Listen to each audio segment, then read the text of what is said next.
Hello, my friend. Today I will tell you another long-forgotten legend. Close your eyes and let the magic transport you to Middle-earth. Our journey begins.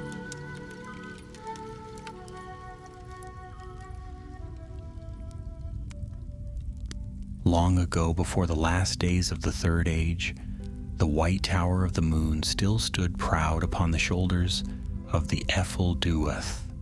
Minas Ithil, sister to Minas Anor, was fair to behold, gleaming in the light of Ithil, the moon it was named for. Its walls were of pale stone, its banners white and silver, and its watchfires looked eastward, ever vigilant against the darkness of Mordor. Many lords of Gondor dwelt there, and the people trusted in its strength, for it had endured for centuries. But the world was shifting. In the east, the Black Land, silent for long years, had begun to stir once more. Dark shapes moved in the night, fires flared in the barren plains, and whispers of terror drifted across the borders. Travelers vanished upon the roads, and shepherds spoke of shadows that passed without sound. At first, these were dismissed as wild tales, the fancies of frightened men. Yet the captains of Gondor grew uneasy, for they knew well the silence of Mordor was a silence before storm. Among those captains was a man named Arthalion, a soldier hardened by many winters of watch. He was not lord nor prince, but a steadfast leader of men, beloved by those who served under him. He felt the change most keenly, and in the council halls of Minas Ithil, he spoke gravely to the steward's messengers. "The enemy gathers," he said. "Though Sauron himself is hidden, his servants creep back into the shadows of Gorgoroth. If we do not strengthen the walls and call for aid from Minas Anor, we shall find ourselves unprepared when the storm breaks." But even as his words were carried to Gondor's high lords, it was already too late. For beyond the mountains, the Nine had risen. The Nazgul, once kings of men, now wraiths enslaved to the will of Sauron, had returned to Mordor. Their chief, the Witch King of Angmar, led them, a shadow crowned in malice. With him came orcs, trolls, and dark men from the east, marching beneath banners black as night. In the waning days of summer, Minas Ithil first beheld the gathering of that host. Upon the ridges of the mountains, watchmen saw torches kindling, like a river of fire winding down into the vale. Horns sounded, gongs clashed, and the drums of the enemy shook the air. Then terror came, an unseen weight pressing on the hearts of all within the city. For the Nazgul drew near, and with them rode despair. Still, the defenders did not falter. The bells of Minas Ithil rang out, calling men to arms. Farmers, craftsmen, and soldiers alike took up spear and bow. Women carried stones to the battlements, and children were led into vaults deep beneath the tower, where they might be safe from arrow or flame. The captains walked among their ranks, speaking words of courage, though their own hearts trembled. Arthalion stood upon the eastern wall with his company, gazing out into the darkness where the torches of the enemy swayed like hateful stars. His friend, a younger soldier named Mardil, muttered beside him, "It is as if the night itself has taken shape and marches against us." "Aye," said Arthalion, gripping his sword hilt, "but the night has no heart, and we yet do. So long as we stand together, Minas Ithil endures." The gates were barred, the watchfires blazed, and the first arrows were loosed into the dark. The siege of Minas Ithil had begun. At dawn, the host of Mordor advanced. Orcs swarmed across the plain, raising ladders against the walls. Great engines of war, dragged by trolls, hurled stones that shook the very towers. The defenders answered with fire and steel. Arrows hissed, cauldrons of boiling pitch spilled upon the attackers, and the white banners of the moon still fluttered defiantly. From the high walls, Gondorian horns rang out, bold and clear, as though to drive back the terror with sound alone. For 3 days and nights, the city withstood the storm. The courage of Gondor was fierce, and though the orcs fell in countless numbers, still more pressed forward, urged on by the shrill cries of their masters. Yet it was not orc nor troll that broke the hearts of men, but the Nazgul. When they drew near, their voices rose in dreadful cries that pierced flesh and spirit alike. Arrows failed against them, blades turned aside, and many soldiers cast down their weapons in madness or fled from the walls, though no place was safe. It was upon the 4th night that the Witch King himself came forth, shrouded in black, a crown like iron upon his brow. He rode beneath the moonlight. His steed, dark and terrible, carried him to the very gates, and there he raised his hand. The cry that followed froze the blood of all who heard it. Torches guttered, men fell to their knees, and silence swallowed the field. Only Arthalion, though pale as death, raised his voice above the stillness. "Stand firm. By the blood of our fathers, do not yield."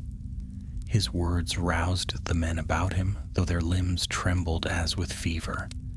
And so Minas Ithil held yet a little longer. But in every heart, even the bravest, a shadow had taken root. For they knew the Witch King would not relent, and Mordor's strength was vast beyond reckoning. Thus ended the first days of the siege, with Minas Ithil still standing, though ringed round by fire and shadow. Within its walls, hope still glimmered, but like a candle trembling in a draught. The days that followed were grim and unrelenting. The light of the sun seemed dimmer above Minas Ithil, as though some unseen hand had drawn a veil across the sky. Smoke rose constantly from the fields where fire arrows had struck, and the plain before the walls was already littered with the bodies of the slain. The defenders worked without pause. At dawn they manned the walls. At dusk they repaired what had been broken. And by night they kept watch for the movements of the enemy. Sleep came fitfully, and when it came it was haunted by dreams of black riders and silent wings passing overhead. Inside the city, the streets had changed. Where once the air had been filled with music, market stalls, and the laughter of children, there now ran only the sound of marching feet and shouted orders. Wells were guarded, food was rationed, and those too old or young to fight labored in the stores, filling sacks of sand, mending shields, or shaping arrows. The white tower of the moon still stood proud in the center of the city, but it no longer felt like a beacon of peace. It was now a fortress, and every stone of it seemed strained with the burden of war. Arthalion walked those streets as often as his duty allowed, for he knew that his men looked to him for steadiness. He had always been known for his stern but kindly manner, and even now when his eyes showed weariness and his beard was darkened with soot and blood, he spoke to the people with the same voice of calm certainty. "Hold fast," he told a group of young boys who were piling stones to be carried to the wall. "Every stone you carry is another breath of life for Minas Ithil." To a woman drawing water, her hands shaking as she filled the bucket, he said gently, "Do not fear the cries of the enemy. The walls are strong, and stronger still is the heart that loves what it defends." Yet though his words brought comfort, Arthalion himself felt the creeping doubt within. Each time the Witch King's cry tore across the night, he felt his very bones ache, as if his spirit itself were being clawed at. When he lay down to rest, he often found himself staring into darkness, hearing the whispers of fear that the Nazgul carried with them. It was on the 5th night of the siege that Mardil, his friend, came to him with troubled eyes. "They say," Mardil whispered, "that 2 men threw down their weapons and fled the wall when the Black Captain's cry rang out. They vanished into the alleys, and none have found them since. Some fear they opened a postern gate." Arthalion frowned deeply. "If they deserted, then they are already lost. None may pass through the city unseen. The gates are barred, the walls are watched." But in his heart he knew that fear could make men reckless, and reckless men might betray the city without meaning to. He ordered the gates checked thrice over and doubled the guard on the smaller posterns. Trust was becoming as thin a shield as the rations that dwindled with every passing day. By the 7th day, the enemy's assault grew fiercer. The orcs brought forth rams with iron heads, and each blow they struck shook the walls like thunder. The men of Gondor poured oil and flame down upon them, and time and again they cast the enemy back, but always the orcs returned, howling with voices full of hatred. On the wall, Arthalion fought beside his men. His sword was dark with blood, his shield dented, but still he stood, driving back foe after foe. Mardil fought at his side, laughing wildly, even as his helm cracked from an orc's blow. 7 days, brother," he cried. 7 days, and still they have not taken us." Arthalion managed a grim smile. 7 days is but the beginning," he said, parrying a spear thrust. "We must hold for 70 if need be." That night, as they rested upon the wall, a strange hush fell. The drums of the orcs ceased, the clash of arms faded, and for a long while there was no sound at all. The defenders waited tensely, arrows knocked, every man straining his ears. Then it came, a low, hollow voice that rolled across the plain, though no lips were seen to move. "Surrender, children of Gondor. Lay down your arms, and we shall grant you mercy. Resist, and your city shall be torn stone from stone, and your souls shall wander forever in darkness." The voice was the Witch King's, cold and commanding, and it entered the hearts of men like frost creeping into cracks. Some lowered their heads, others shifted uneasily. Even Mardil looked stricken, his hand trembling upon his sword. Arthalion stood, his face pale but resolute. He raised his sword high, and though his voice shook at first, it grew stronger with every word. "Do not heed him. He lies as all servants of the shadow lie. There is no mercy in Mordor, only chains and death. Better to fall with sword in hand than to live as thralls beneath the Dark Lord." A shout rose from the wall, ragged, weary, but defiant. It carried across the city, and for a moment the people of Minas Ithil remembered their pride. The Witch King did not speak again that night, but his silence was no comfort. Every man knew that his wrath would fall with redoubled fury. The next morning proved them right. A new engine was wheeled forth by trolls, vast and terrible, a tower of wood and iron taller than any yet seen. From its heights, orcs rained down arrows and stones, and from its base, great hooks and ladders were thrown against the walls. The defenders fought with every weapon they had, but the strain was wearing them thin. For every orc they slew, 2 more seemed to take its place, and the sky above was black with crows circling, waiting for carrion. In the midst of the battle, a cry arose from the southern wall. Ithil turned to see flames leaping high where oil had spilled, and the enemy pressing hard. He raced to the spot with his men, cutting down foes as he went, and there he found Mardil locked in combat with a massive troll. The beast's mace swung with such force that the stones cracked beneath each blow. "Mardil!" Ithil shouted, rushing forward. He thrust his spear into the troll's side, and though the weapon snapped, it gave Mardil the moment he needed. With a final cry, he drove his sword upward, piercing the beast's throat. The troll staggered, bellowed, and fell with a crash that shook the wall. The men around them cheered, but the victory was short-lived. More ladders rose, more orcs swarmed, and the fire spread unchecked. Exhaustion pressed upon every arm, and despair gnawed at every heart. At last, the enemy was driven back once more, but the wall lay blackened, its stones weakened, and many defenders had fallen. Among the dead were boys who had carried stones, old men who had taken up arms, and women who had stood upon the walls with bows. Their bodies were laid in the square that night, covered with the banners they had defended. Ithil stood over them with bowed head. His men gathered near, silent, for none could find words. At length he spoke softly.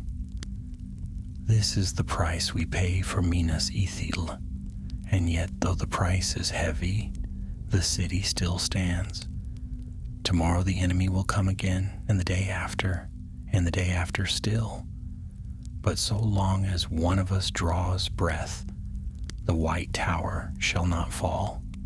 The men bowed their heads, taking his words into their hearts, though each knew how thin the threat had become. Far away upon the plain, the Witch King watched from his black steed. His crown gleamed faintly in the pale moonlight, though no face was seen beneath it. His voice was not heard, but his command was clear. The siege would not end until Minas Ithil lay in ruin. And so the shadow deepened, and the city of the moon waited for the next blow, knowing it would fall with the strength of doom. The days dragged on, one blurring into the next. The people of Minas Ithil began to lose all sense of time, for the sky above seemed forever dim. Smoke from burning fields rolled against the walls, blotting out the sun by day and veiling the stars by night. Even the moon, whose light the city was named for, looked pale and sickly when it appeared. Within the city, hope flickered like a candle nearly snuffed out. Food grew scarce. Bread was rationed to crumbs, water drawn with care. The markets stood empty, their stalls abandoned, while the square echoed with the cries of the wounded and the weary. The healers had no rest, their halls overflowing with the injured, and even the bravest captains began to show lines of strain upon their faces. Ithil had not slept more than a handful of hours since the siege began. He moved constantly from wall to wall, speaking to the men, setting watches, inspecting repairs. His armor was dented and scratched, and his cloak was stiff with blood, both his own and that of others, but he bore it without complaint. Mardil often begged him to rest, yet Ithil only shook his head.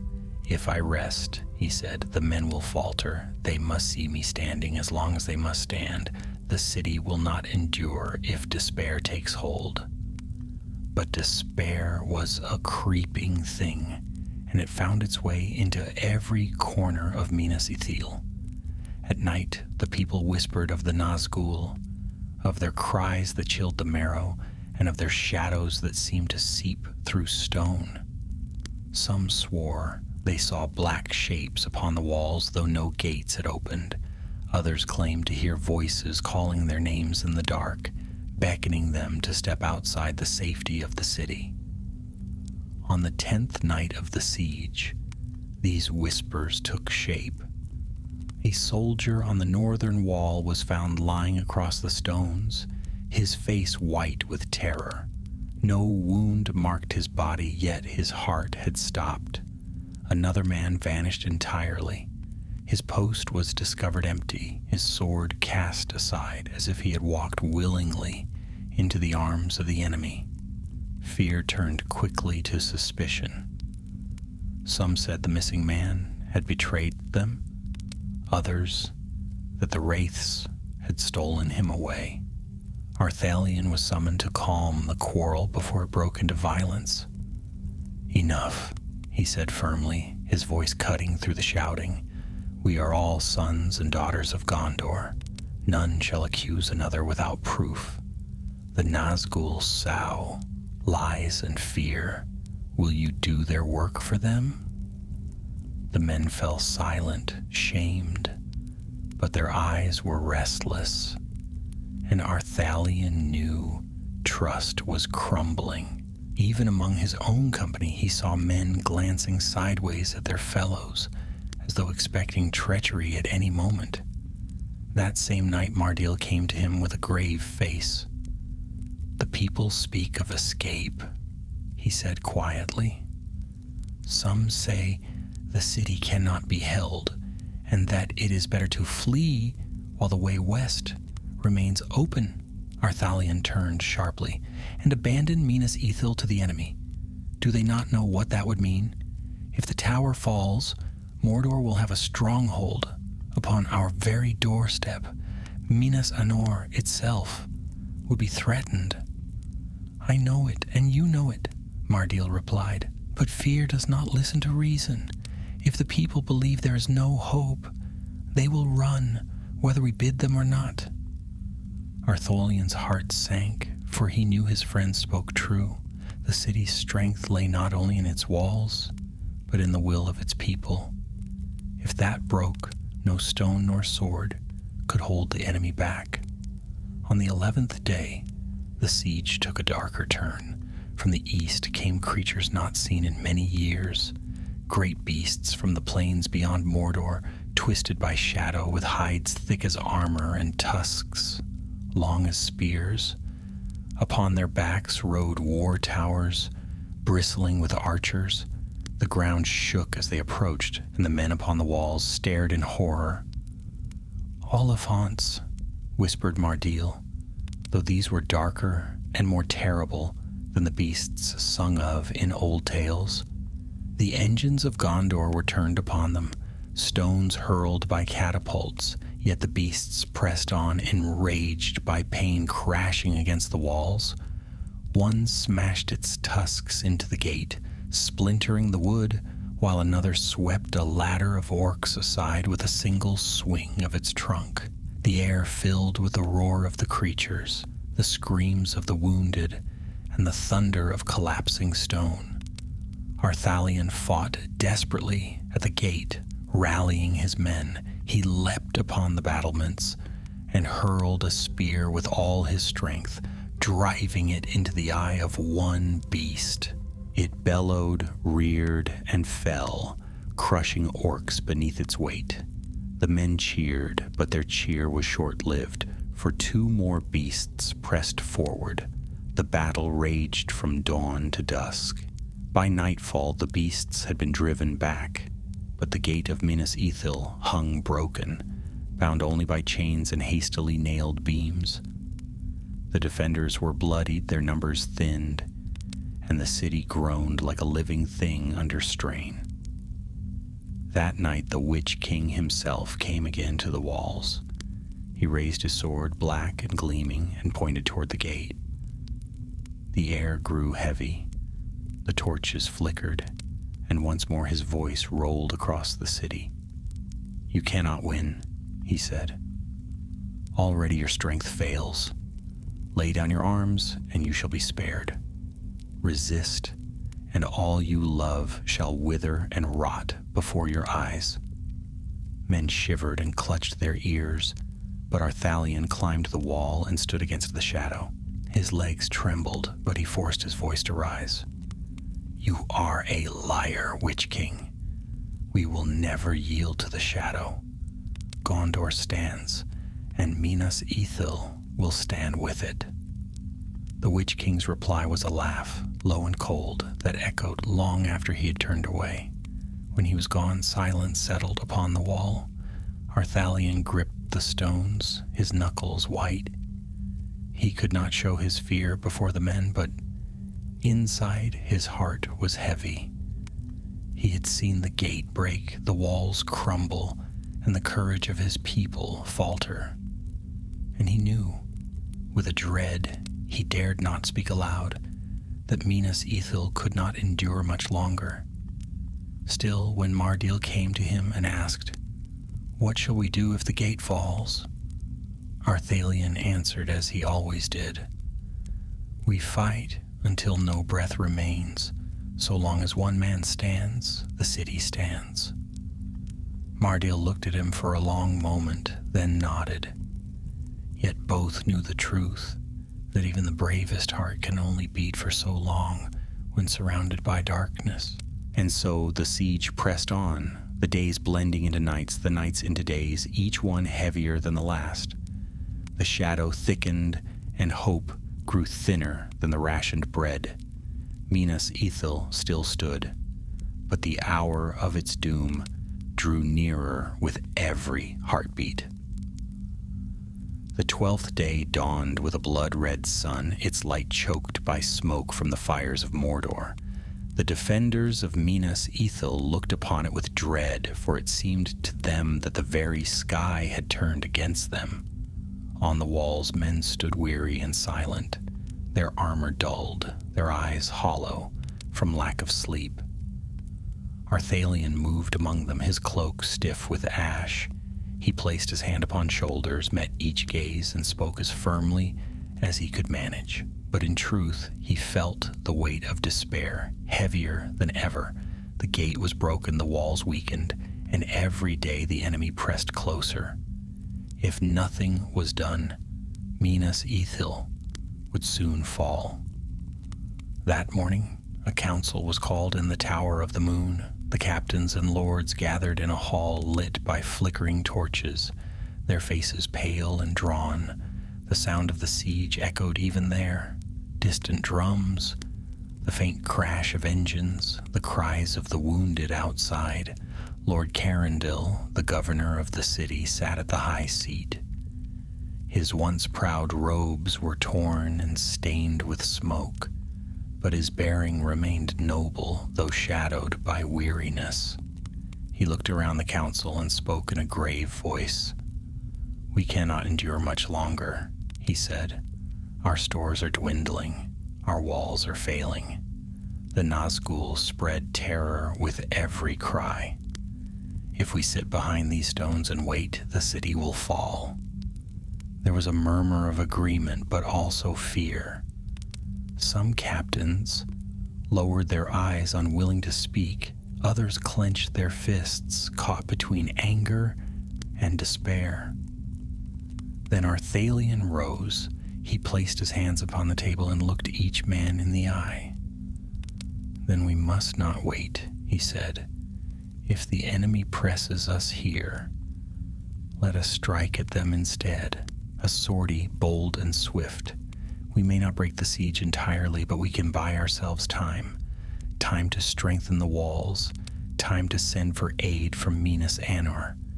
If we do nothing, the city will be crushed. But if we strike, we may yet live." The captains stirred. Some nodded, their spirits quickened by the thought of action. Others shook their heads in disbelief. "It is madness," said one, a grizzled veteran named Halros. "The Witch King himself leads them. His host is vast. To ride out would be to throw our lives away." "Perhaps," Arthalion replied, "but better to fall with sword in hand than wait to be strangled like a lamb in a pen." A silence followed. Then Carindil spoke, his voice firm despite the heaviness in his eyes. "Arthalion speaks true.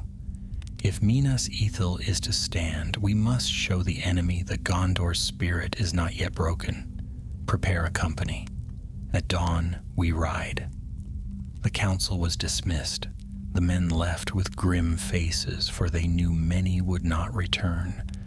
Arthalion lingered a moment, staring at the moonlight falling through the high windows of the hall. He thought of the city as it once had been, its gardens full of song, its towers shining silver in the night. He clenched his fist. For Minas Ithil, he vowed silently, for Gondor. That night he went to find Mardil. His friend was sharpening his sword upon the wall, though his hands shook with exhaustion.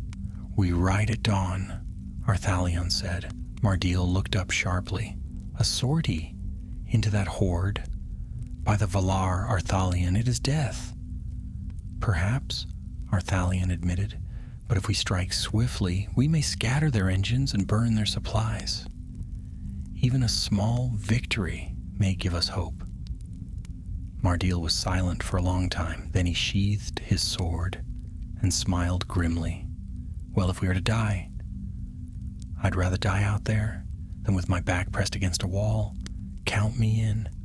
At dawn, the gates of Minas Ithil groaned open for the first time since the siege began. A company of riders poured forth, 200 men in gleaming armor, their banners silver and white in the pale morning light. Arthalion rode at their head, Mardil at his side. The horns of Gondor rang out, bold and clear, echoing across the vale.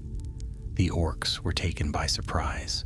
Their camp was spread wide, filled with supplies, engines, and beasts at rest. Arthalion led his men straight into the heart of it, swords flashing, torches blazing. "Gondor, Gondor," the riders cried, and their voices rang like thunder. The orcs scattered before the charge, shrieking in fear. Tents went up in flames, supply wagons were overturned, and great siege towers were set alight. Arrows rained down, but the riders pressed on, their charge a river of steel and fire. Arthalion cut down foes left and right, his blade a blur. Beside him, Mardil laughed wildly, his eyes bright with the joy of battle. For the first time in many days, the men of Minas Ithil felt hope stirring in their hearts. But hope is a fragile thing. As the riders swept through the camp, a shadow fell across them. A cry rose in the east, high, shrill, and terrible. The Witch King had come. Upon his black steed he rode, his crown glimmering faintly, his presence like a weight pressing upon every soul. The riders faltered, some pulled at their reins, their faces pale with dread. Horses reared and screamed. "Do not yield," Arthalion shouted, his voice straining against the terror. "Hold your ground, strike them down." He turned his horse toward the Witch King, though every part of him screamed to flee. The Nazgul's shadow pressed against him, his heart beating like a drum of doom. Still he raised his sword. The Witch King laughed, a sound colder than winter. He lifted his black blade, and with a sweep of his arm, the air itself seemed to shatter. Arrows fell from men's hands, torches guttered, and courage turned to ash. The riders of Minas Ithil broke. Some turned back toward the gates, others scattered into the plain. Only a handful remained with Arthalion, their faces grim, their courage unshaken. Together they pressed on, striking down what foes they could, setting fire to more engines, though their strength waned with every heartbeat. Mardil stayed at Arthalion's side, his laughter gone now, replaced by grim silence. "We cannot win here," he gasped, his sword arm heavy.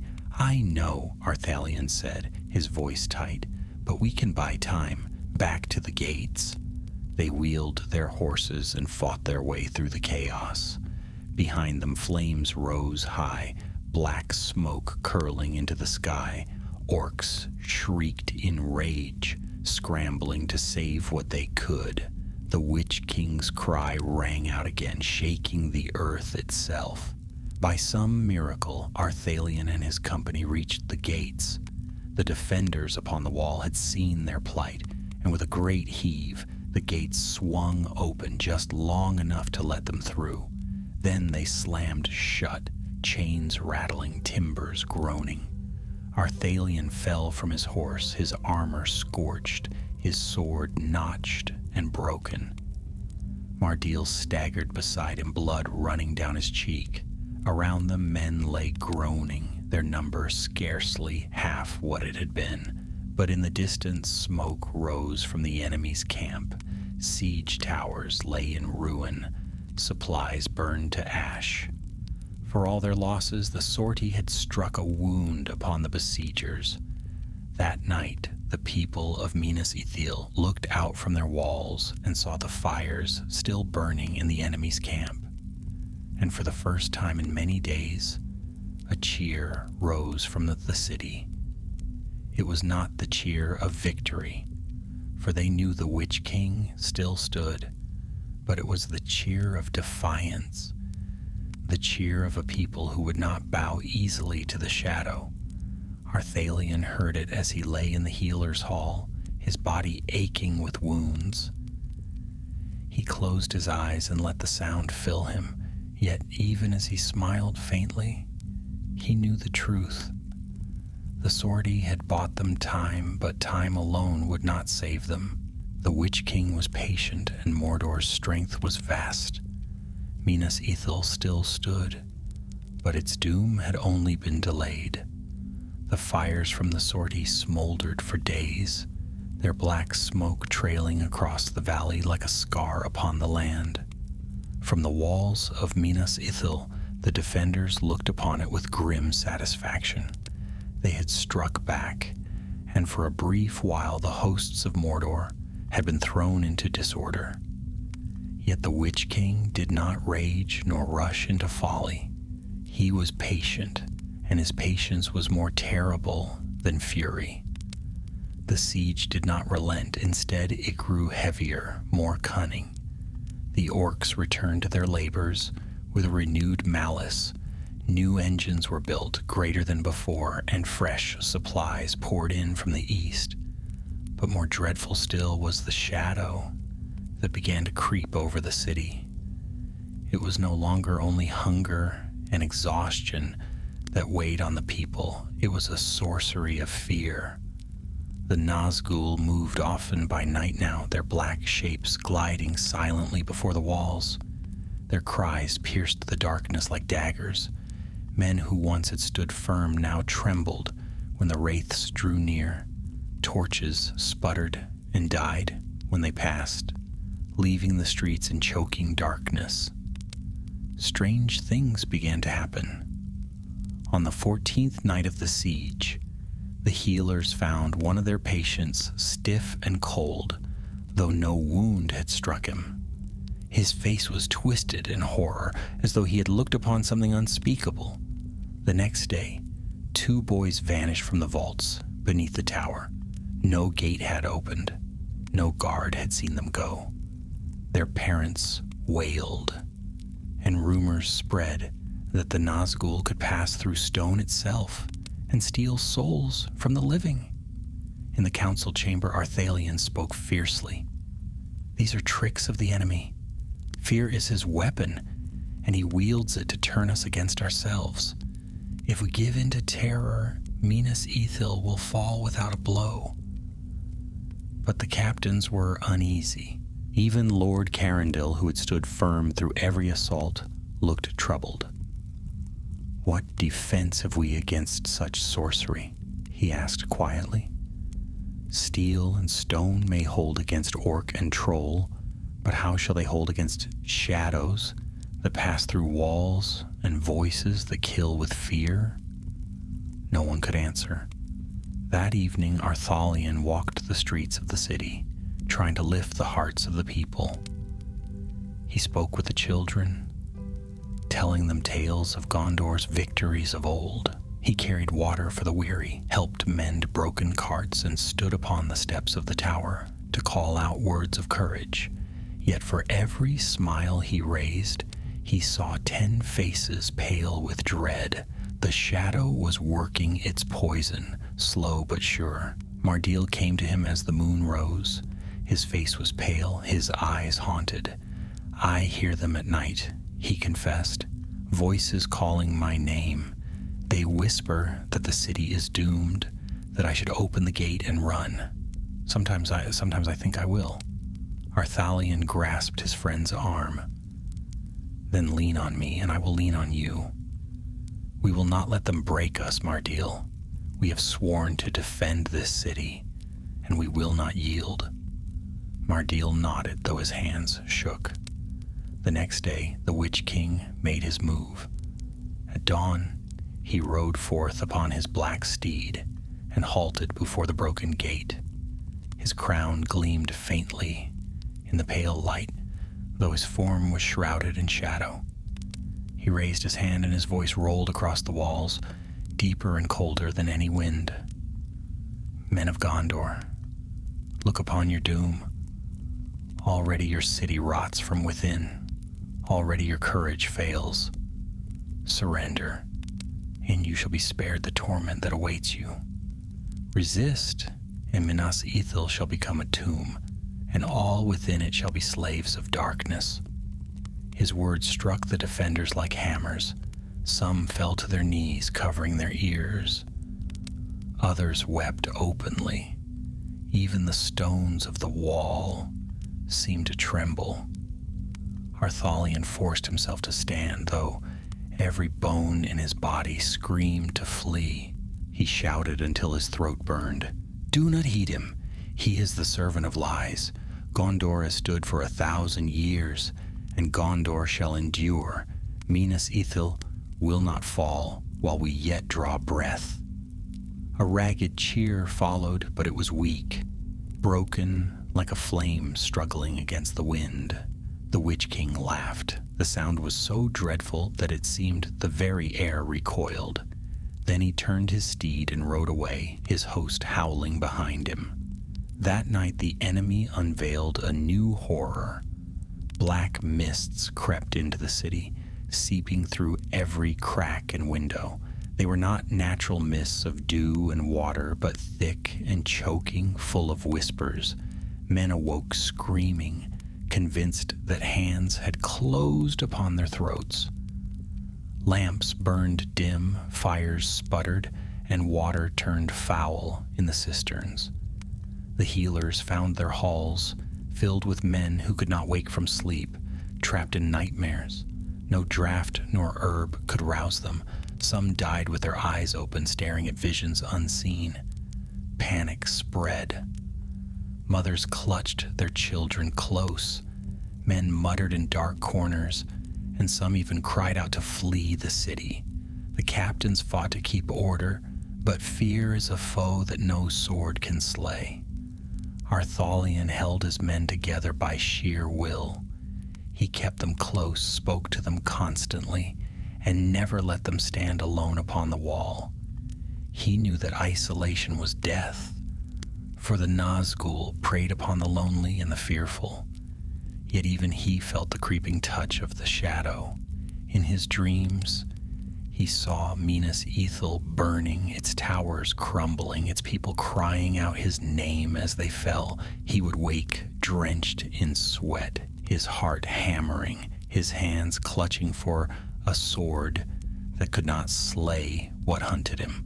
On the 16th day, the people gathered in the square to hear Lord Carindil. His face was grave, his voice weary, but his words rang with steel. "We have endured famine, fire, and fear," he said. "We have endured the cries of the enemy and the sorcery of his wraiths. Yet still we live, and still we fight. Know this, Minas Ithil shall not fall while one stone stands upon another. We are Gondor, and Gondor does not yield." The crowd cheered, though it was thin and forced. Yet even that thin cheer carried through the city like a balm. For one more day at least, the people stood together. That night Arthalion sat beside Mardil upon the wall. The stars were hidden by smoke, and the air smelled of ash. They did not speak at first. At last, Mardil broke the silence. "Do you think we can win?" he asked quietly. Arthalion did not answer at once. He thought of the broken gate, the dwindling food, the cries of the Nazgul. He thought of the Witch King's patience and the endless numbers of Mordor. Then he looked at his friend and said simply, "We can fight. And while we fight, Minas Ithil lives. That is enough." Mardil nodded. He leaned his head against the wall, eyes closed, and whispered, "Then let us fight until the end." The night passed, heavy and dark. Beyond the walls, the enemy gathered, their fires burning brighter than stars. The Witch King watched from his high seat, his crown gleaming faintly in the firelight. And though he did not speak, every heart in Minas Ithil felt his gaze. The city still stood, but the shadow had deepened and the end was drawing near. The 17th day began with silence. The drums of Mordor did not beat, nor did horns sound. The orcs lingered in their camps, their fires burning low, and no assault came against the walls. From the battlements of Minas Ithil, the defenders gazed out uneasily. "Why do they wait?" Mardil muttered, peering into the smoke-veiled plain. "It is not like orcs to sit idle when blood is to be spilled." Arthalion's brow furrowed. He had seen the enemy's ways before, and he mistrusted the quiet more than the noise. "They are gathering," he said. "The Witch King is patient. When he strikes again, it will not be with claws, but with a hammer." The people of Minas Ithil clung to the silence as best they could. Some dared to hope that the enemy had lost heart, though most knew better. Fear thickened with every passing hour. Mothers hushed their children, and soldiers shifted restlessly upon the walls, their hands tight upon spear and bow. That night, the silence broke. It began with a single horn, deep and mournful, sounding from the east. Then came another and another until the valley shook with their call. Fires blazed up in the camps of Mordor, and the earth itself seemed to groan as the host of the enemy gathered. Arthalion stood upon the wall and felt his stomach twist. Never before had he seen such numbers. Orcs by the thousands, trolls with their hammers, and darker shapes still, moving like shadows among the fires. Above them wheeled great winged beasts, fell creatures of the sky, whose shrieks pierced the night. And at their center, crowned in a pale gleam, sat the Witch King.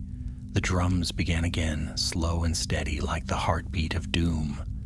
At dawn the assault came. The orcs surged forward in a black tide. Ladders and rams carried high. Arrows hissed from the walls, felling many, but more pressed on. The first wave reached the gate, hammering at the broken wood with iron mauls. The defenders rained down stones and fire, but the rams struck again and again, shaking the city to its bones. "Hold!" Arthalion cried, his voice hoarse but strong. "Hold the gate!" Mardil fought beside him, his blade flashing, his shield dented. Around them, men shouted, arrows flew, and the clash of steel rang loud. Yet the enemy pressed harder, undaunted by loss. Orc after orc fell, but still the ladders rose and the walls shook with blows. Then came the trolls, enormous and brutal. They drove the rams with savage force. One struck the gate so hard that the beams groaned and split. A crack ran through the timbers, and a cry of fear rose from the defenders. Arthalion leapt down from the wall to the gatehouse. "Brace it!"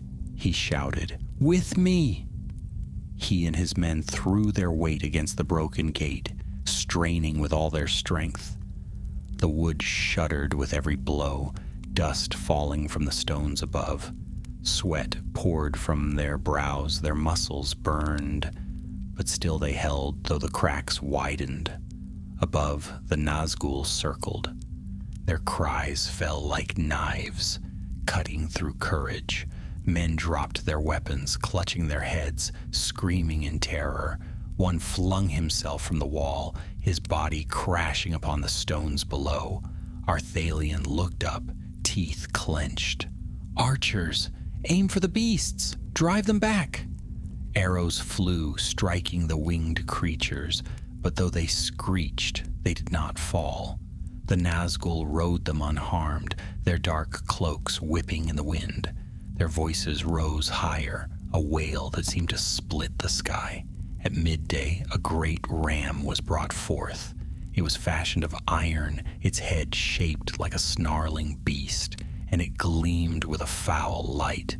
The trolls heaved it forward, and with each swing, it thundered against the gate. Boom! The walls shook. Boom! The timbers split. Boom! The gate shuddered, and a great crack raced across its surface. Mardiel's face was pale. "We cannot hold it, Arthalion. Not against that." Arthalion's voice was grim. "Then we fight when it falls." The men gathered, shields raised, spears leveled, their hearts pounding with dread. They knew the gate would not endure much longer. They knew what awaited them when it fell, yet they stood, for Minas Ithil had no other choice. The ram struck once more, and the gate burst asunder. Splinters flew, iron chains snapped, and the doors of Minas Ithil crashed inward. The enemy poured through with a roar. "Gondor!" Arthalion cried, and he hurled himself into the fray. The battle in the gatehouse was chaos. Orcs swarmed in, their blades flashing, their eyes gleaming with hate. Trolls thundered behind them, smashing men aside with every swing. The defenders fought with desperation, striking, parrying, thrusting, their cries mingling with the clash of steel. Arthalion's sword rose and fell, cutting down foe after foe. Beside him, Mardiel fought like a man possessed, his laughter wild, his face streaked with blood. The floor grew slick, the air choked with smoke, but still they held, driving the enemy back step by step. Yet for every orc that fell, 2 more pressed forward. The tide was endless, and the men of Gondor were few. One by one they began to falter, pulled down by sheer weight. "Fall back," Arthalion shouted, "to the second gate." The defenders retreated, dragging the wounded, their shields raised against the storm. They fell back to the inner walls, where new barricades had been hastily built. Behind them, the enemy surged into the lower city, torching houses, slaying all they found. Flames rose, smoke billowed, and the cries of the innocent filled the air. From the high tower, Lord Carindil looked down upon the ruin. His face was white as ash, his hands gripping the stone. "So it begins," he whispered. The Witch King rode through the broken gate. His presence was like a shadow made flesh, and wherever he passed, men quailed. He lifted his sword, black and terrible, and pointed toward the Tower of the Moon. The drums thundered louder, the horns of Mordor blared, and the assault pressed deeper into the city. That night, Minas Ithil burned. Flames leapt from roof to roof, sparks drifting into the smoke-choked sky. The people fled into the upper wards, clutching their children, their few possessions abandoned. The healers' halls overflowed, their floors slick with blood. The air was filled with screams of battle, of fire, of despair. Arthalion and Mardiel fought until their arms ached, rallying their men again and again. They held the second gate through sheer will, though it groaned under the blows of the trolls. Their faces were blackened with soot, their armor shattered, but still they stood. When at last a lull came, Arthalion leaned against the wall, gasping for breath. He looked at the city below and felt his heart twist. The fair streets of Minas Ithil once filled with song and laughter, were now a battlefield of ruin. Mardil sank beside him, blood dripping from his arm. "How much longer can we hold?" he asked wearily. Arthalion did not answer. His eyes were fixed upon the tower of the moon, still shining white above the smoke. As long as that tower stood, Minas Ithil lived. But the Witch King was coming for it, and nothing he feared could stop him. And so the siege entered its final hour, with the city aflame, its people broken, and the shadow pressing ever closer. The morning after the gate fell, Minas Ithil awoke to ruin. Smoke clung to the streets, curling through every alley and choking the air. The lower wards lay in ashes, their houses burned, their gardens trampled. The cries of the wounded echoed from ruined doorways, and the smell of death hung heavy. Still, the tower of the moon shone pale against the dark sky. Its white stones caught the faint light of day, and to the people huddled in the upper city, it was the last beacon of hope. They looked upon it and whispered that as long as the tower stood, Minas Ithil might yet endure. Arthalion and Mardil stood upon the second wall, their faces blackened with soot, their armor battered beyond repair. Behind them, the defenders gathered, weary but unbroken. Their eyes were hollow, but their hands yet held their weapons. Arthalion's voice was rough from shouting, but he forced it to ring strong. "Men of Gondor, you have held the gates. Though they fell, you have stood against fire, against shadow, against the might of Mordor itself. You are not broken, and while you stand, Minas Ithil stands with you." A cheer rose, ragged but real. The men beat their spears against their shields, the sound carrying through the smoke. For a moment, even the darkness seemed to recoil. But the Witch King was not idle. By noon, the enemy moved again. Orcs poured into the lower city, dragging prisoners from the ruins, hurling torches into what houses still stood. Trolls brought up engines of war, battering at the second gate with relentless force. Above them wheeled the fell beasts, their cries shrill enough to split the sky. And always the Nazgûl circled. Their presence was a weight upon the heart, a cold dread that no courage could wholly banish. Men gripped their weapons until their hands bled, but still they trembled. Arthalion led from the front, his sword flashing, his voice steady. Again and again he hurled himself into the fray, driving the enemy back from the gate. His men rallied to him, clinging to his courage as their own. Beside him, Mardil fought like a storm, laughing even as blood ran down his arm, his eyes wild with defiance. For 3 days they held, 3 days of fire and blood, of endless assault. Each night, the Witch King's cries pierced the darkness, stealing sleep from the weary. Each day, the enemy pressed harder, their numbers unending. By the 4th day, the defenders were scarcely more than half their number.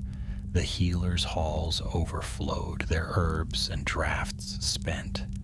Food had dwindled to scraps, water to a trickle, and still the Witch King pressed on. On the 20th night of the siege, the enemy changed their assault. The orcs brought forth great engines of flame, catapults that hurled burning pitch over the walls. The fire spread swiftly, racing along the wooden roofs, leaping from house to house. The upper city glowed red, its streets filled with smoke and terror. Arthalion rushed through the flames, rallying the people, leading them to the tower. "To the tower," he cried. "Take refuge in the tower." The White Keep opened its gates, and the people flooded inside, children, the old, the wounded.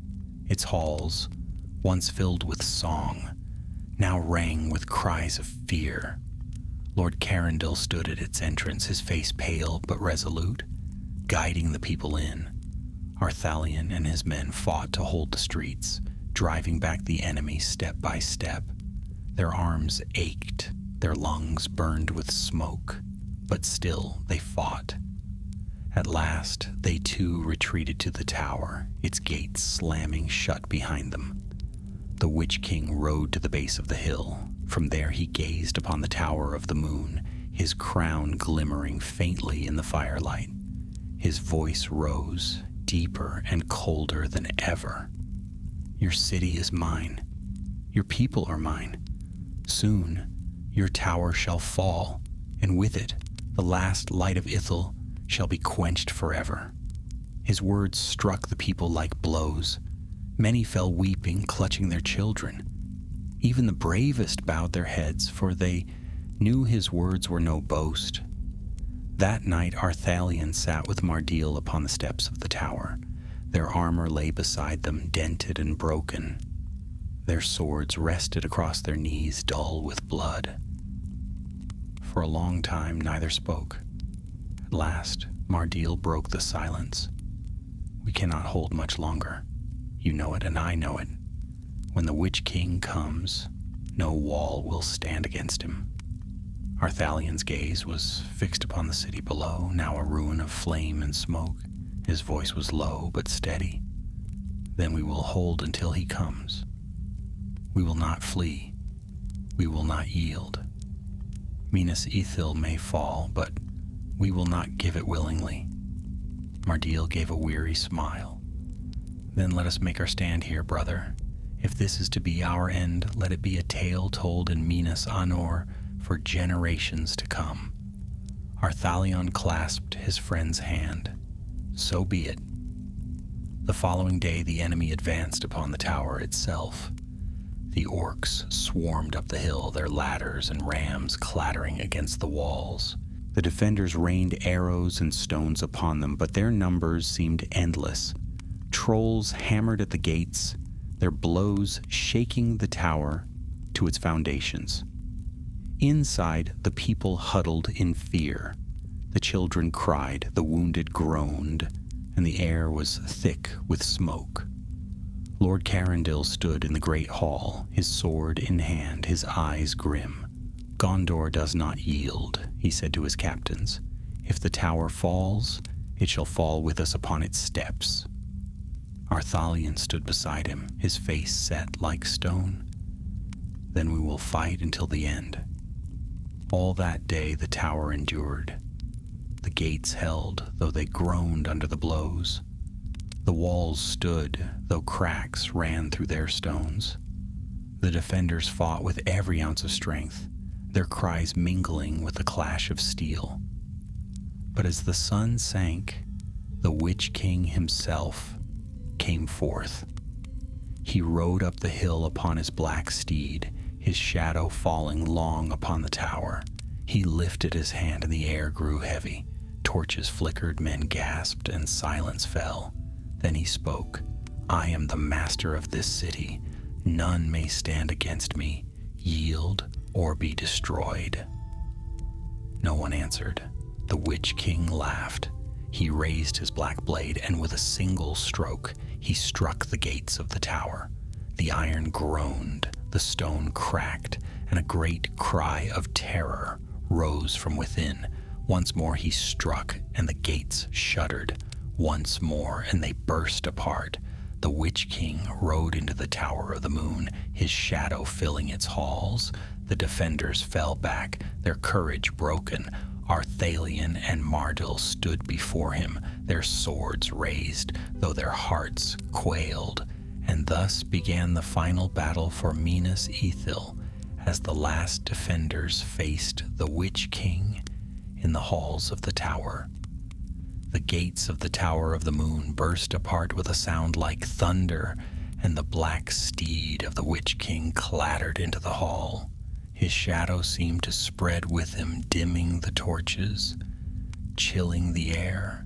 No face could be seen beneath his hood, but the crown upon his brow gleamed faintly, and his voice was like the echo of a tomb. "Behold," he said, his tone low but carrying to every corner of the chamber, "your last refuge.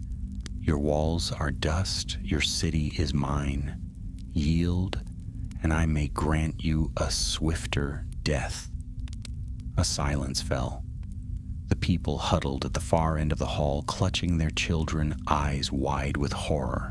The captain stood before them, their swords drawn, their shoulders squared, though their limbs trembled.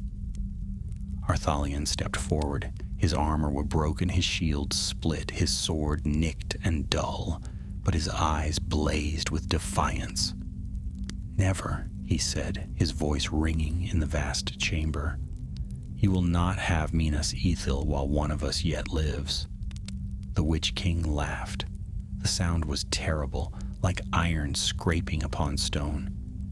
"Then die, foolish mortal." With that he lifted his black blade and advanced.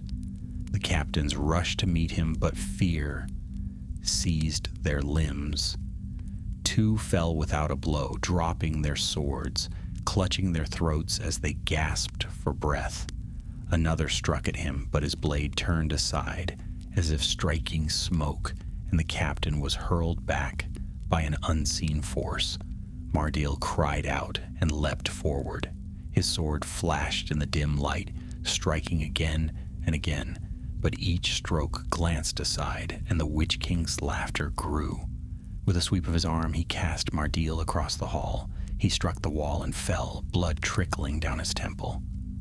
"No," Arthalion roared. He charged, his sword raised high, his heart burning with fury.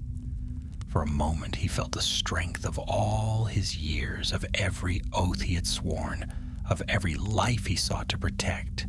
His blade struck true, aimed at the crown itself, but the Witch King raised his hand, and the blade shattered like glass. Arthalion was thrown to the ground, his chest heaving, his vision swimming. The shadow loomed over him, vast and cold. "You are brave," the Witch King said, his voice almost mocking. "But bravery is nothing before the power of Mordor." He raised his black blade to strike. "Arthalion!" Mardil's voice rang out. Somehow, though broken and bloodied, he had dragged himself upright. His sword was gone, but in his hand he held a broken spear. With a final cry, he hurled it with all his strength. The spear flew straight and true, striking the Witch King's steed. The beast shrieked, a terrible sound that shook the walls. It reared and fell, throwing its rider to the ground. For an instant, the hall erupted with cries of hope. But hope was fleeting. The Witch King rose as if untouched, his shadow spreading wider, more dreadful than before. With a gesture, he swept Mardil aside, hurling him into the crowd of people. "Fools!" he hissed. "Nothing you do can harm me. This city is mine." The orcs poured into the hall, their shrieks filling the air. They fell upon the defenders, cutting them down one by one. The captains fought bravely, but they were overwhelmed. Blood ran across the floor, staining the pale stones of the tower. Arthalion staggered to his feet. He had no weapon, only his hands. Still, he placed himself between the enemy and the people, his arms spread wide. "You will not touch them," he said hoarsely. The Witch King regarded him in silence for a moment. Then he raised his hand, and Arthalion was struck down. He fell to the floor, his eyes closing, his breath faint. The last defense of Minas Ithil crumbled. The orcs dragged the people from the hall, their cries echoing through the corridors. Flames were set to the tapestries, to the books, to the banners of Gondor. Smoke filled the tower, its white stones blackening with soot. Lord Carindil fought to the very end, his sword in his hand, but he too was slain.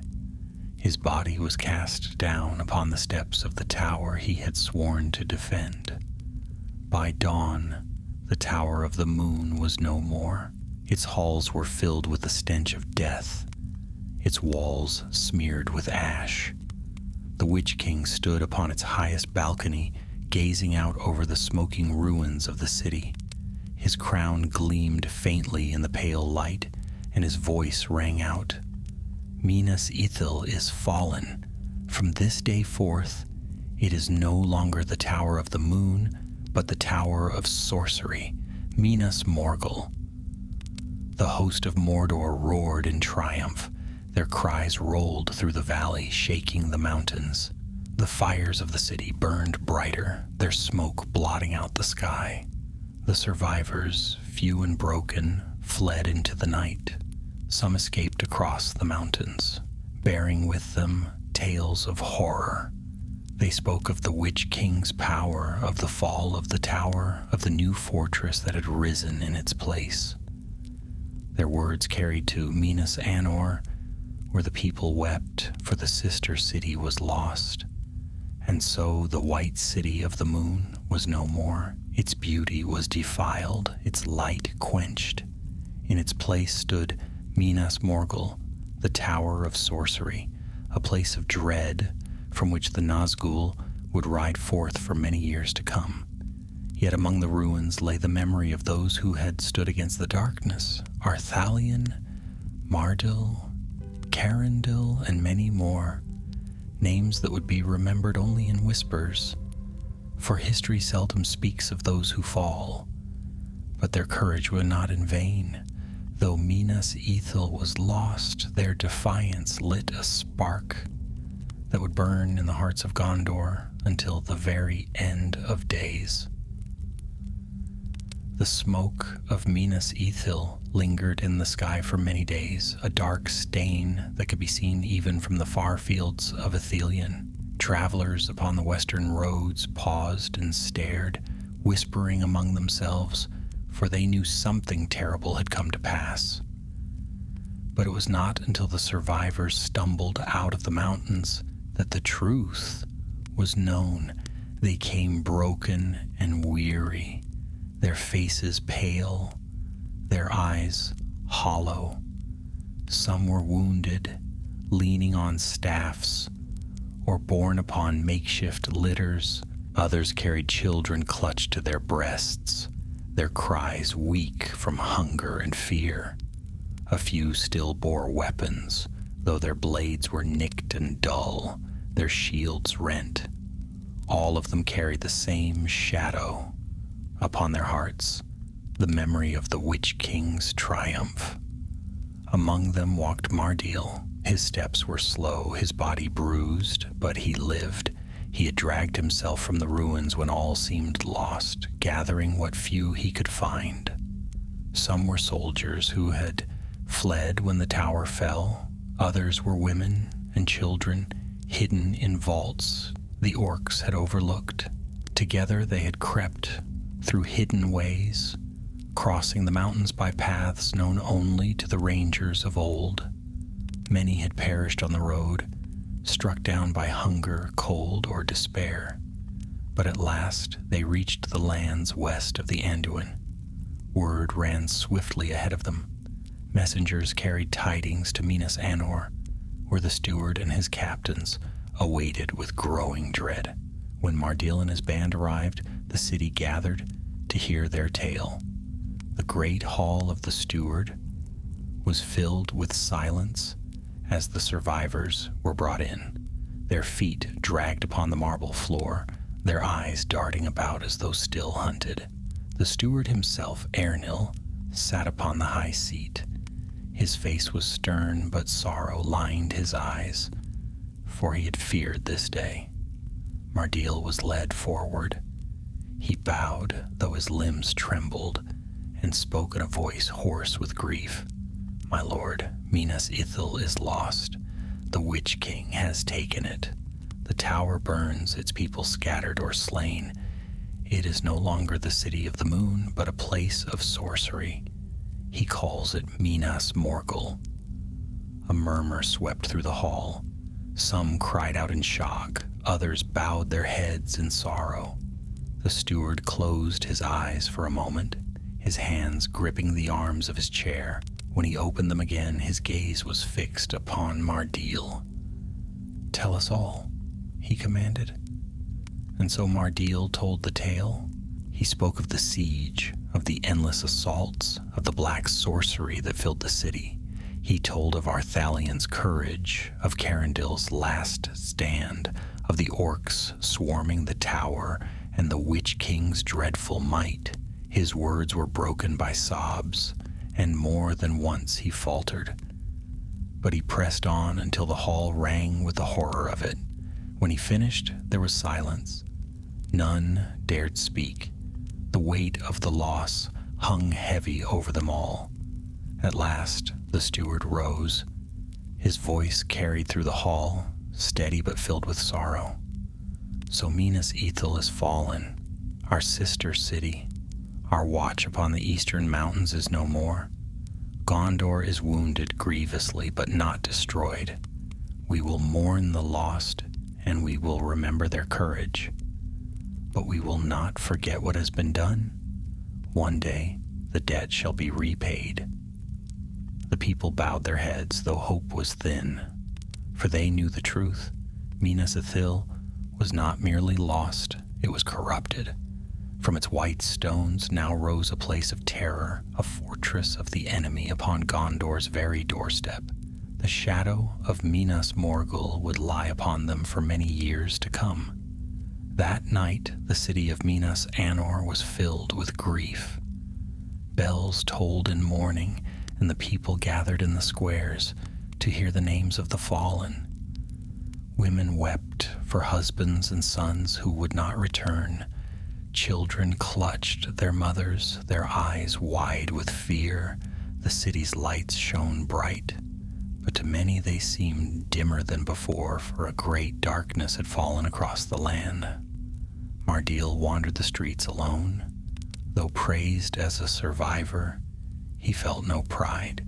His heart was heavy with guilt, for he had lived while Arthalion and so many others had fallen. Again and again he saw the hall of the tower in his mind, the shadow spreading, Arthalion's body falling. He heard the Witch King's laugh, echoing in his dreams. He climbed the high wall of Minas Anor and looked east. In the distance beyond the Anduin, he thought he saw a faint glow upon the mountains, the sickly light of Minas Morgul. It gleamed faintly pale and green, like the glow of a corpse. His stomach turned. A voice stirred beside him. It was an old soldier leaning on his spear. "You saw it fall, didn't you?" the man asked quietly. Mardil nodded, unable to speak. The soldier sighed. "Ithil was always the fairer city. My brother lived there once. He wrote to me of its gardens, its fountains, its walls shining silver in the moonlight. To think of it now, a place of shadows."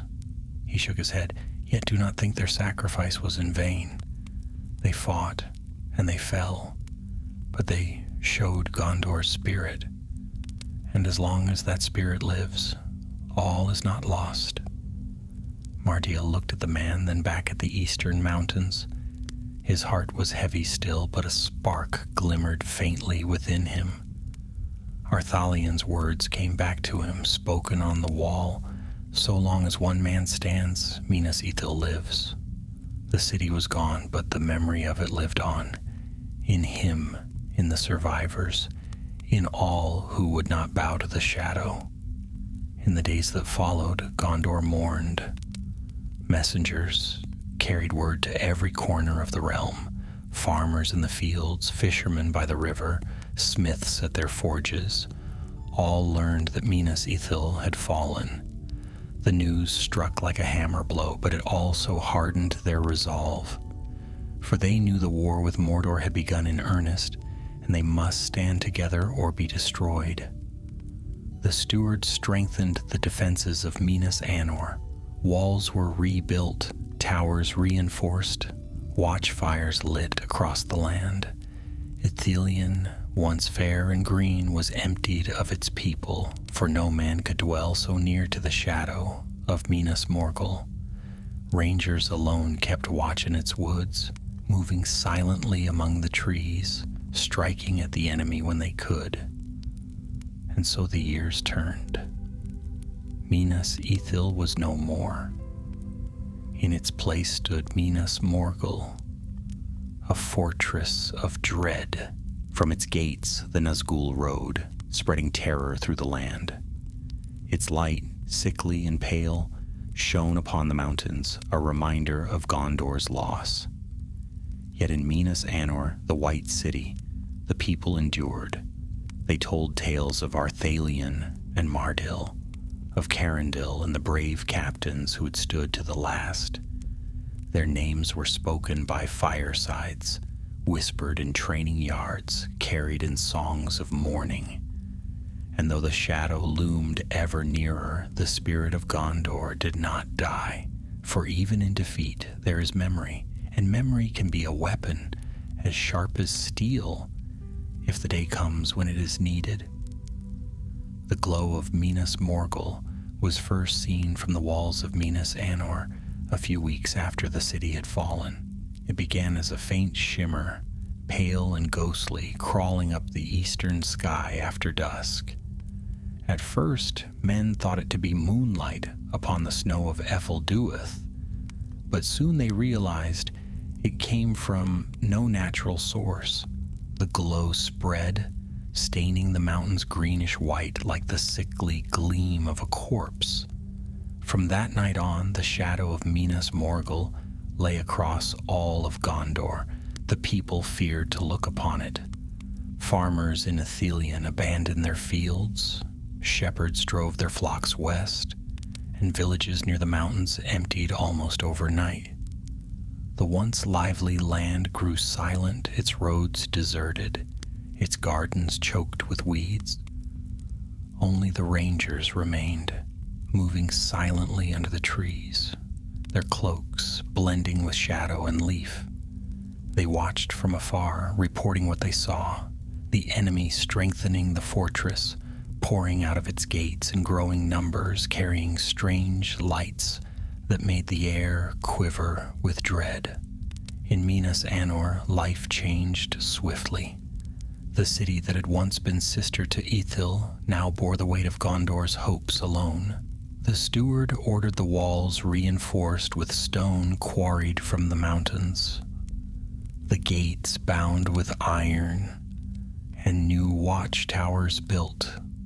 Along the river, men were drilled daily upon the training fields, their horns sounding morning and night.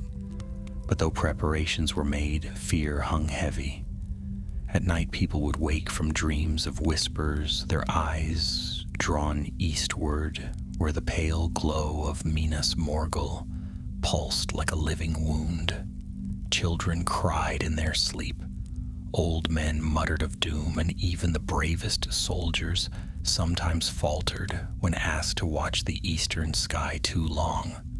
Mardil, who had survived the fall of Ithil, carried the weight of that fear upon his shoulders. Though praised as a hero by many, he could not escape the memories of fire and shadow.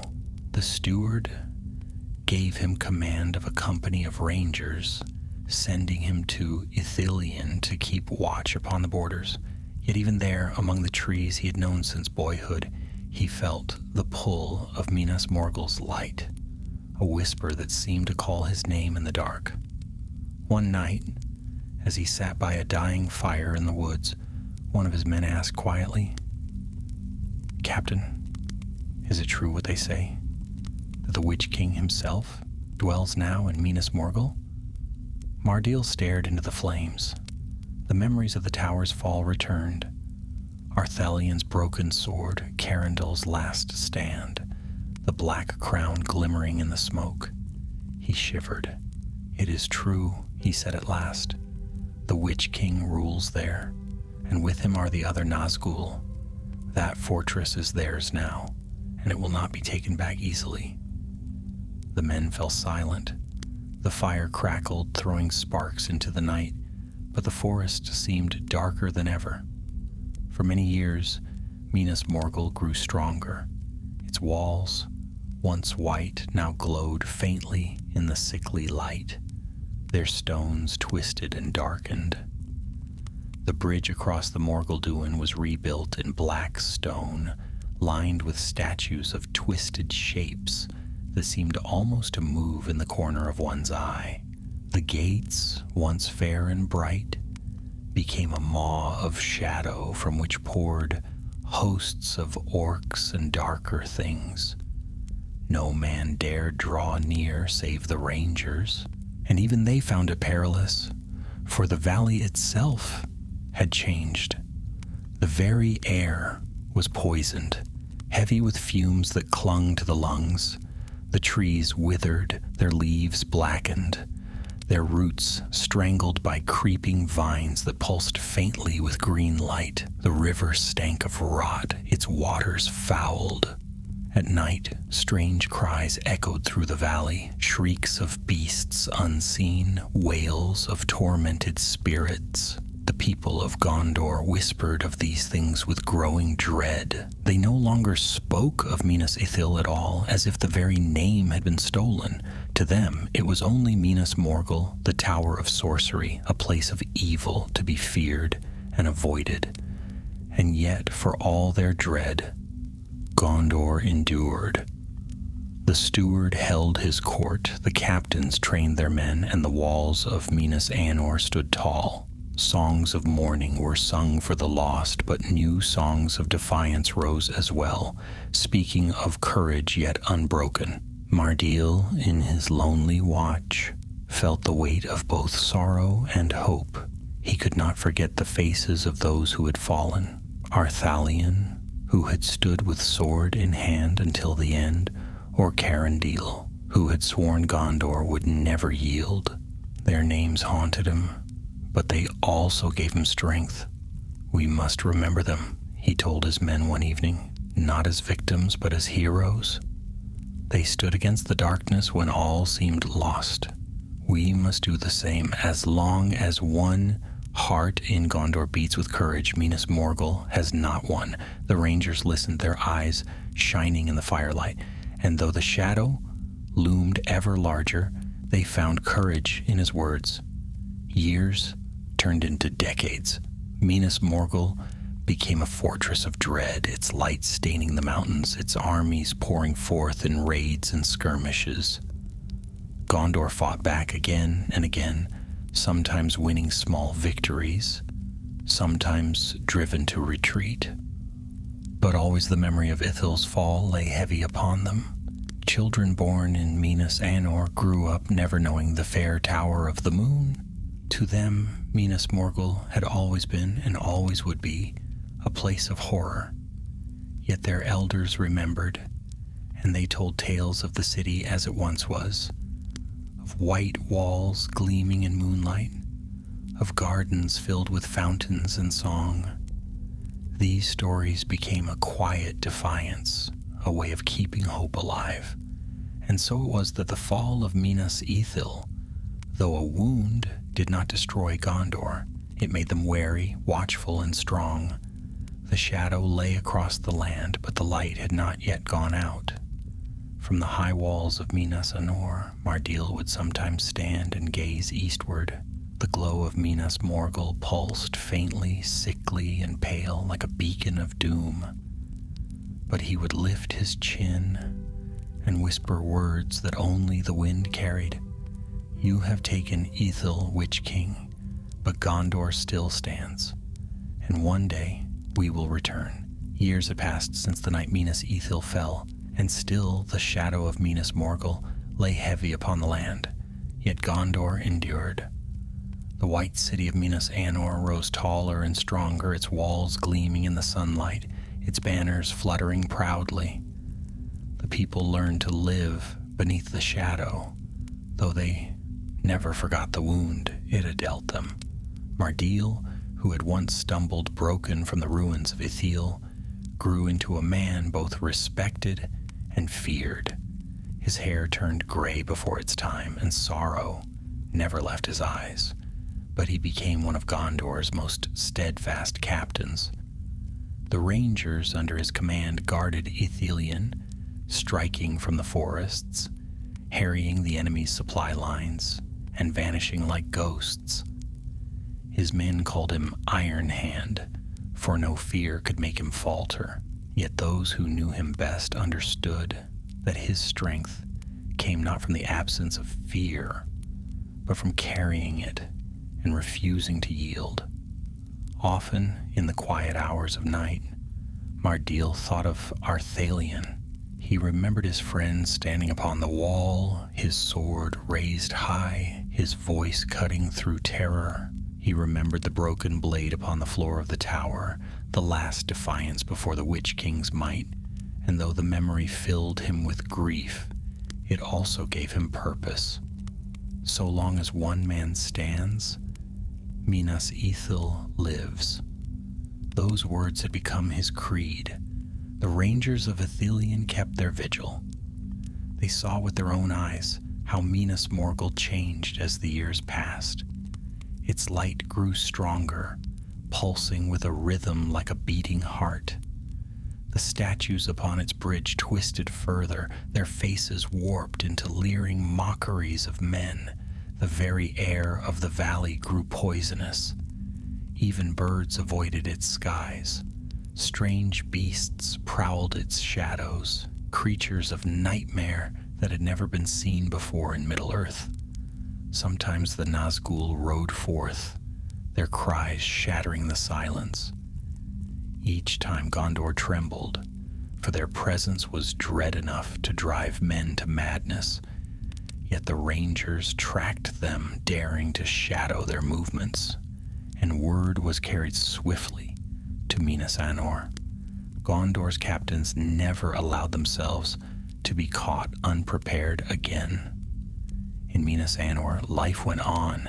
Children were born who never knew Ithil's light, only Morgul's shadow. Yet their parents told them stories, tales of a fair city gleaming in moonlight, of fountains singing in its gardens, of captains who had fought bravely against impossible odds.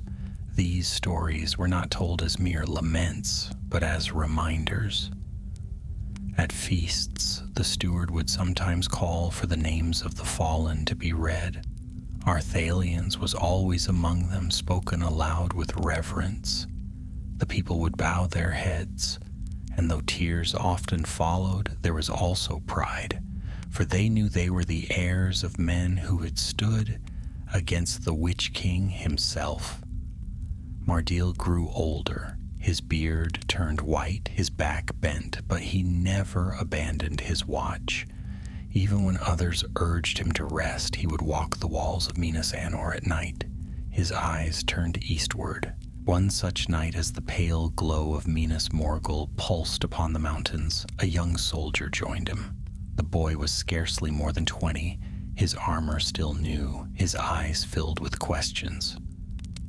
"Captain," the boy said, "I hear the old men speak of Ithil as if it were a dream. Was it truly so fair?" Mardiel was silent for a long time. His mind wandered back to gardens of silver fountains, to laughter in the streets, to towers glowing under the moon. He saw again the courage of men who had fought when all hope was lost. "Yes," he said at last, his voice low but firm. "It was fairer than any tale can tell. And though the city is gone, you must remember it. Not only the stones, but the spirit that lived there. So long as you remember, Ithil is not wholly lost." The boy nodded, his eyes shining. "Then one day we will take it back." Mardiel placed a hand on the lad's shoulder. "Perhaps not in my time, perhaps not in yours, but one day, yes. For the shadow cannot last forever. Light will return, though it may take long years." The boy straightened, his jaw set with determination. And Mardiel, looking upon him, felt a faint smile touch his lips.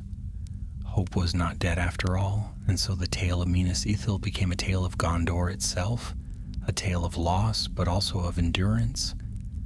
The city had fallen, its stones blackened, its name defiled.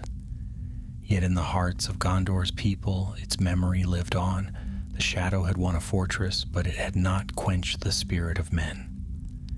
In years yet to come, Minas Morgul would pour forth armies, its light blazing across the valley, its masters striking terror into every corner of the world. But in those same years, Gondor would endure.